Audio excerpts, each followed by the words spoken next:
సేంది ఎక్కడ చూసినా home minister అని థంబ్నెయిల్స్ కనబడుతున్నాయి. అధికారమే లేదు, ఏదో అంటారు కదా, ఆలు లేదు, ఇంకేదో లేదు, ఏదో అన్నట్టుగా ఉన్నది కదా. మరి అప్పుడు రేవంత్ రెడ్డి అన్నప్పుడు అనలేదు మీ మీడియా? ఎప్పుడు రేవంత్ రెడ్డి ముఖ్యమంత్రి అయితే అన్నప్పుడు ఎందుకు అడగలేదు మీరు అందరూ? ఎవరినైనా అడగాల్సిందే కదా.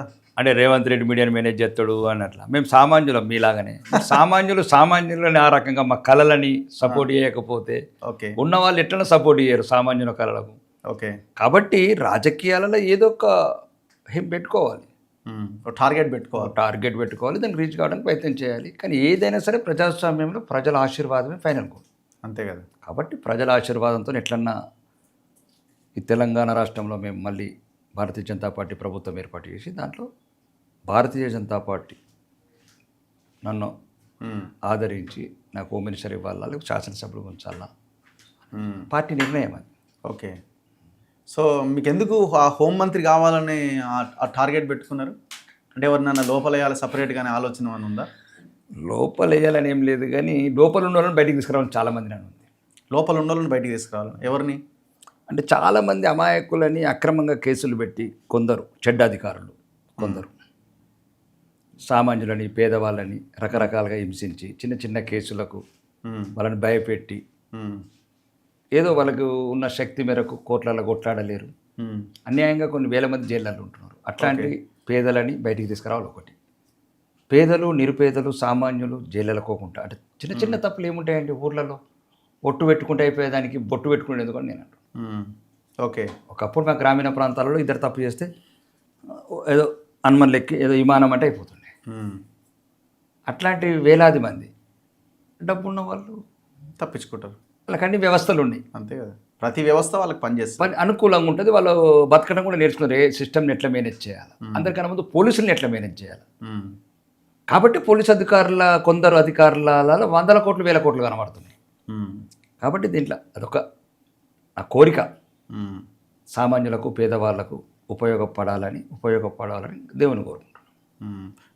హోంమంత్రి అంటే ముఖ్యమంత్రి తనకి ఇష్టమైన వాళ్ళని, అనుకూలంగా ఉన్న వాళ్ళని, లా అండ్ ఆర్డర్ని తన అదుపులో పెట్టుకోవడానికి పెట్టుకుంటారు జనరల్గా. అంటే ఒక పెట్లాగా వాడతారు దాన్ని, మనోడు ఉన్నాడే ఉండవా అన్నట్టు ఉంటుంది అది. సో ఇప్పటి ముఖ్యమంత్రి అయినా అసలు ఆయనైతే ఎవరికి ఇవ్వలేదు, ఆయన దగ్గరే పెట్టుకున్నాడు.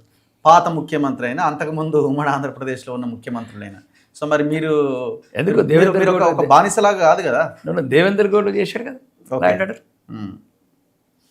ఆ టఫ్ ఉన్న వాళ్ళు అప్పటి నుంచి రాలేదు అని అనుకున్నారు అప్పుడు ముఖ్యమంత్రులు. ఓకే, అంటే ఒక్కటి దాని మీనింగే లా అండ్ ఆర్డర్ కంట్రోల్. అసలు ఏం కావాలి రాష్ట్రానికి? ఏ రాష్ట్రానికైనా ముఖ్యమంత్రికి కావాల్సింది ఏంటి? ఆ రాష్ట్రం శాంతి భద్రతలు ప్రశాంతంగా ఉంటే పెట్టుబడులు రావడం కావచ్చు, లేకపోతే సామాన్య ప్రజానీకం కూడా ప్రశాంతంగా బతకాలి, వాళ్ళ లైఫ్ లీడ్ చేయాలి. ఎదిగిన అమ్మాయిలు కావచ్చు, స్టూడెంట్స్ కావచ్చు, సామాన్య గ్రామీణ ప్రాంతాలలో అన్యాయాలు లేకుండా that is law and order control. అది కంట్రోల్ చేస్తే ముఖ్యమంత్రికి ఇంకా ఈజీ కదా. ముఖ్యమంత్రికి మంచిగా సహాయపడాలనుకుంటున్నాను, ఇబ్బంది లేకుండా. సో అసలు బీజేపీ అధికారంలోకి వచ్చే అవకాశం ఉందా అన్నది పాయింట్ కదా. బీజేపీ అధికారంలోకి వస్తేనే కదా మీరు హోంమంత్రి. లేదంటే మీరన్నా ఏదైనా అధికారంలోకి వచ్చే పార్టీలోకి మీరు పోతే అక్కడ ఏమన్నా ఛాన్సెస్ కోసం ప్రయత్నం చేయొచ్చేమో.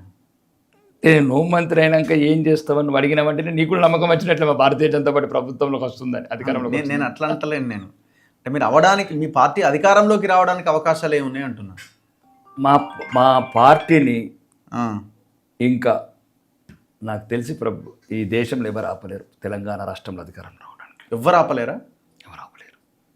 ఎందుకంటే ప్రజల అదే చెప్పబోతున్నా. తెలంగాణ ప్రజల ఆకాంక్షలు ఇటువైపు చూస్తున్నది భారతీయ జనతా పార్టీ వైపు.